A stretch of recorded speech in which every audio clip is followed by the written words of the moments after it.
이런 가운데 탄핵소추 대상이 된 검사가 의혹을 제기한 국회의원을 고소했습니다.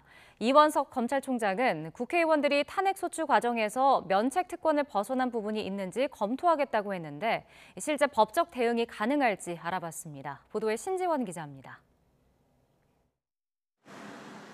이른바 울산지검 술판 의혹은 지난달 국회에서 처음 제기됐습니다.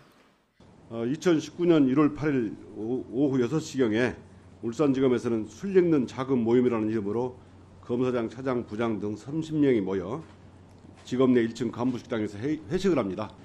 어떤 부장검사가 테이블을 발로 차는 바람에 술잔이 수십 개가 깨지고 이 내용은 고스란히 이재명 전 더불어민주당 대표가 연루된 불법 대북 송금 사건 주임 검사인 박상용 검사의 탄핵 사유에 담겼습니다.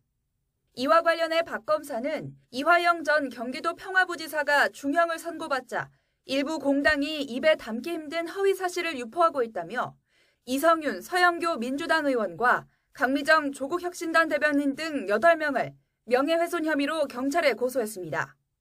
검찰 차원에서도 민주당 탄핵소추에 위법한 부분을 살펴보고 있습니다.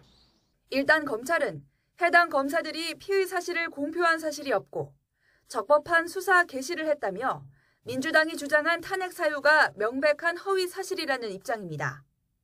여기에 검사 탄핵도 징계의 한 종류인 만큼 파면을 목적으로 허위 사실을 신고했다는 점에서 무고죄가 성립할 수 있다는 해석도 나오는데 결국 민주당이 정당한 탄핵 사유 없이 탄핵 소추권이라는 직무 권한을 남용했다는 지적입니다.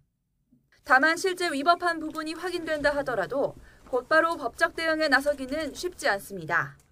현직 국회의원은 국회에서 한 직무상 발언이나 표결에 대해서는 책임지지 않을 수 있는 면책특권이 있기 때문입니다. 면책특권의 범위를 벗어나는 부분이 있다고 한다면 그러한 위법한 부분에 대해서는 법률적으로 검토를.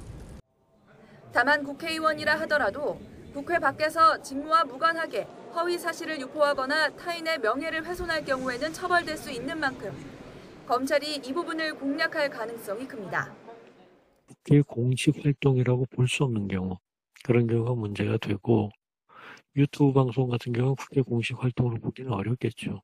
그런 경우는 논란의 소지는 있다.